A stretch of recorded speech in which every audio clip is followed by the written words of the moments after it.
వేద పండితులచే శుభకార్యాలు, పూజలు, హోమాలు, జాతకాలు, ఆఫీస్ పూజలు చేయించుట కొరకు పూజారీస్.com.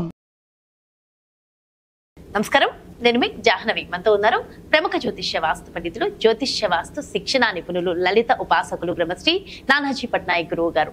సూక్ష్మంలో మోక్షం ఈ ప్రత్యేక కార్యక్రమం ద్వారా మనకున్నటువంటి ప్రతి ప్రశ్నకి చక్కటి సమాధానాలను అందిస్తూ ప్రతి తిథికి సంబంధించిన విశేషమైన విషయ పరిజ్ఞానాన్ని మనందరికీ అందిస్తూ ఉన్నారు కదా గురువు గారు. మరి ఈ రోజు కూడా అమావాస్య తిథి ఉంది కదా, దానికి సంబంధించి పూర్తి వివరాలు గురువుగారి మాటలు అడిగి తెలుసుకుందాం. నమస్కారం గురుగారు. శ్రీమాత్రే నమః.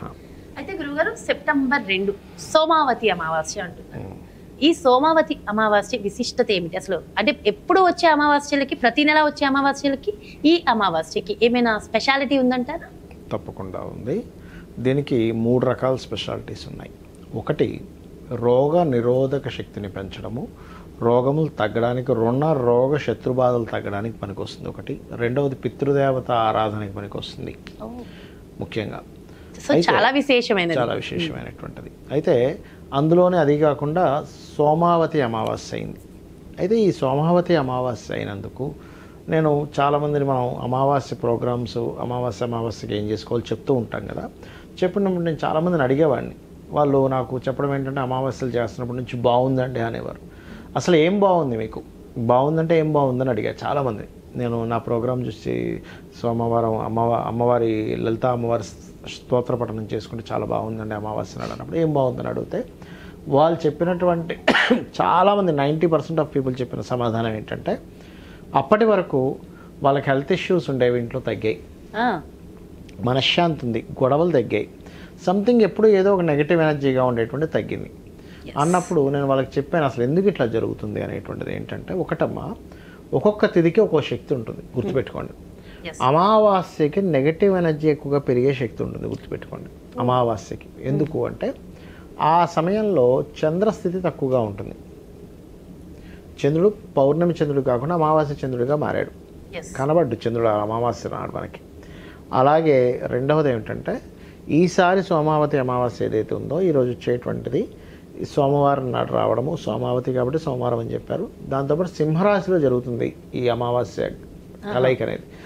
సింహరాశిలో ఎప్పుడైతే అమావాస్య కలయిక కలుగుతుందో, దీనివల్ల ఏమిటంటే, ఈరోజు ఎవరైతే అమ్మవారి ఆరాధన చేస్తారో వాళ్ళకి పూర్వజన్మలో ఉన్నటువంటి శత్రుబాధలు, రుణబాధలు, రోగబాధలు తగ్గుతాయి.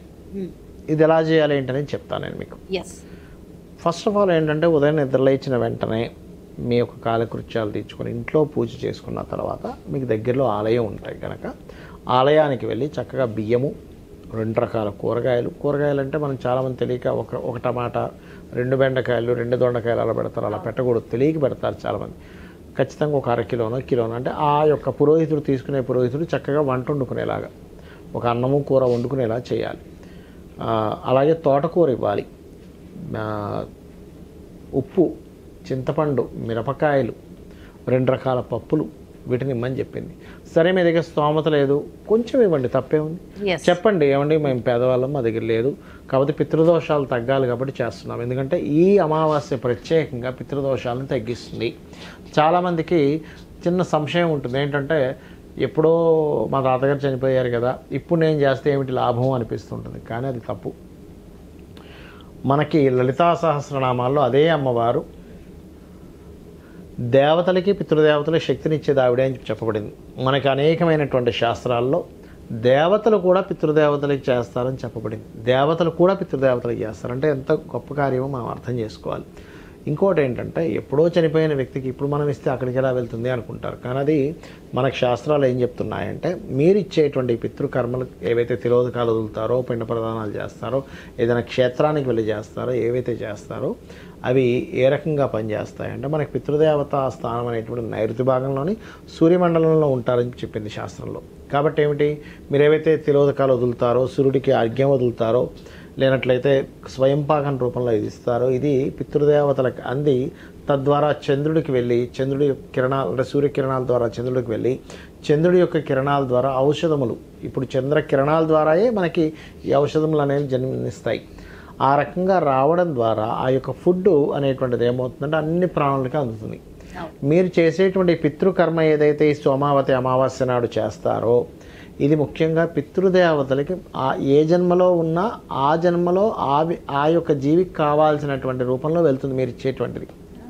ఇప్పుడు ఇక్కడ నుంచి మనం అమెరికాలో పిల్లవాడు ఉన్నాడు, ఇక్కడ నుంచి రూపీస్ వేస్తే అక్కడ డాలర్స్ వెళ్ళట్లా?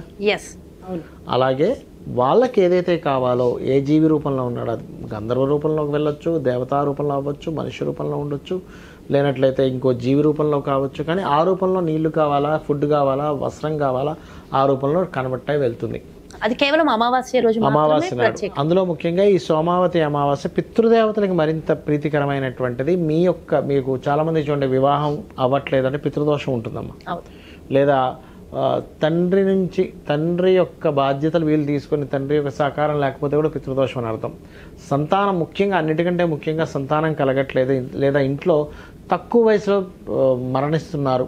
ఆ ఇంట్లో పురుషులు కావచ్చు, స్త్రీలు కావచ్చు. కొంతమందికి చూడండి ప్రతి వంశంలోని భార్య చనిపోతూ ఉంటుంది. అవును, కారణం ఏమిటి అంటే ఇది కారణం అవుతుంది, ఏదో ఒకటి జరుగుతుంటుంది. అంటే ఏమిటి పితృదోషాలు అంటే పితృల యొక్క అనుగ్రహం లేదని అర్థం.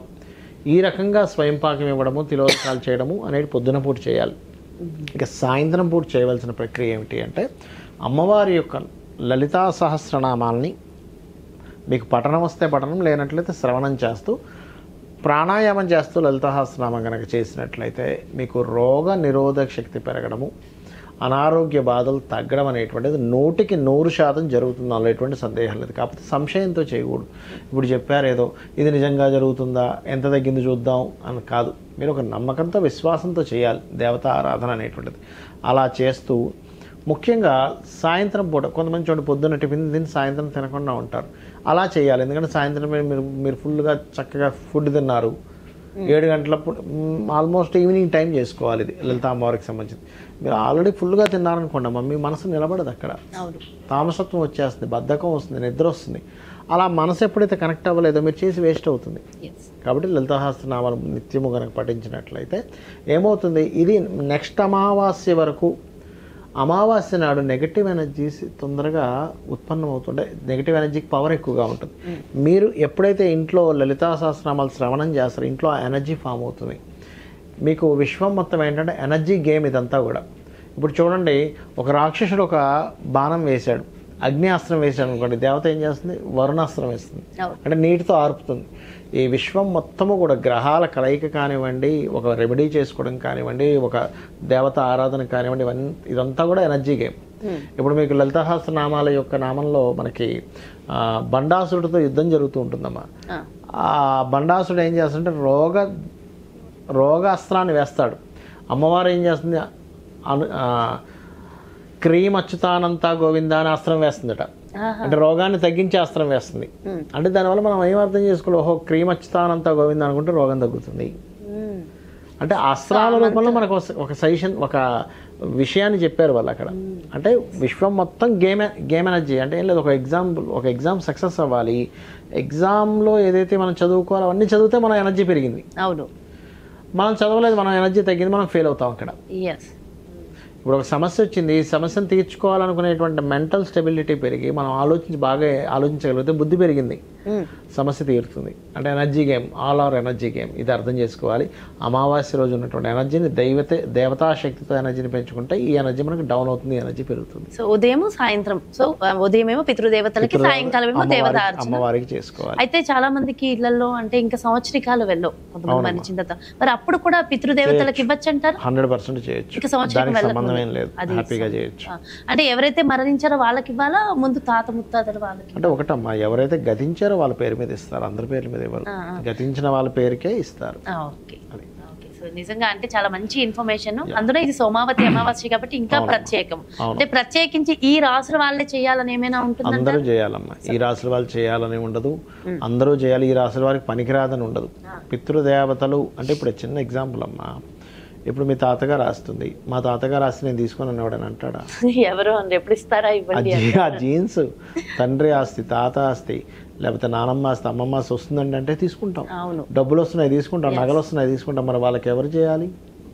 మరి వాళ్ళ నుంచి వాళ్ళ జీన్సే కదా మీలో ఉన్నది, అవును, అందుకే కదా వాళ్ళ యొక్క వంశోద్ధారకుడు అంటాం. వాళ్ళ యొక్క రక్త మాంసాలే కదా మీలో ఉన్నది. అవును. మరి వాళ్ళు పోషించి పెంచి పెద్ద చేసినందుకే మీరు ఇట్లా ఉన్నారు కదా. Yes. మరి వాళ్ళ కృతజ్ఞత ఎలా తెలుపుకోవాలి? పితృదేవతలు చేస్తేనే వాళ్ళ కృతజ్ఞత అయితే తెలిపి ఇక్కడ ఇంకొక చిన్న సందేహం కూడా, కేవలము అంటే అబ్బాయి తరతరాలు మాత్రమే చేయాలా? కొంతమంది ఏంటంటే మనవళ్ళు ఉండరు, అవును, మనవరాళ్ళు ఉంటారు, బట్ వేరే ఇంటికి వాళ్ళ కోడలు వెళ్ళిపోతుంటారు. వాళ్ళ భర్త ఉంటాడు కదా, ఆహా. వాళ్ళు చేయాలి. అల్లుడు చేయొచ్చు, అల్లుడు చేయొచ్చు, చేయాలి, చెయ్యాలా? అల్లుడు. సో ఎవరికైనా చేయాల్సిందే. చేయడం వల్ల నిజమే, మరి ఆస్తి వస్తే వాళ్ళని కూడా ఇప్పుడు తీసుకుంటారు. నాకు మా అత్తగారు మామయ్య గారు లేరు, మా మిస్సెస్ ఒక్కరితే వాళ్ళకి నేనే చేస్తాను ఎవ్రీ ఇయర్. ఆహా. మా అత్తగారు మామయ్య గారికి మా అమ్మ నాన్న ఇద్దరికి నలుగురికి నేను ప్రతి సంవత్సరం చేస్తాను. చేస్తారు. చాలా సంతోషం, చాలా చక్కటి విషయ పరిజ్ఞానం అందించారు గురుగారు. Thank you so much. శ్రీమాత్రే నమః. సో ఇదండి సోమావతి అమావాస్య. మరి మనందరి జీవితాల్లో చాలా మందికి రుణ బాధలు, శత్రు బాధలు, ఆర్థికంగా ఇబ్బందులు, అలాగే పితృదేవతలకు సంబంధించిన దోషాలు ఉన్న ప్రతి ఒక్కళ్ళకి ఈ రోజు చాలా స్పెషల్ డే. అన్ని అమావాస్యలు వేరు, ఈ అమావాస్య చాలా చాలా స్పెషల్. సో ఖచ్చితంగా మరి గురువుగారు చెప్పినటువంటి ఆ పరిహారాలన్నీ కూడా ఫాలో అయ్యి అందరూ బాగుండాలని మనస్ఫూర్తిగా కోరుకుంటూ మరో ప్రత్యేకమైన కార్యక్రమంతో మళ్ళీ మీ ముందుకు వచ్చేస్తాను. మరి అలాగే మీ యొక్క జాతకానికి సంబంధించి కానీ, లేదంటే మీ ఇంటి వ్యాపార వాస్తుకు సంబంధించి కానీ గురువుగారిని సంప్రదించాలి, అపాయింట్మెంట్ కావాలి అనుకుంటే క్రింద డిస్ప్లే అవుతున్నటువంటి నెంబర్స్కి కాల్ చేయండి, అపాయింట్మెంట్ తీసుకోండి. నమస్కారం. సుమన్ టీవీలో మీ పర్సనల్ అండ్ బిజినెస్ ప్రమోషన్స్ కోసం కింది నెంబర్కి కాంటాక్ట్ చేయండి.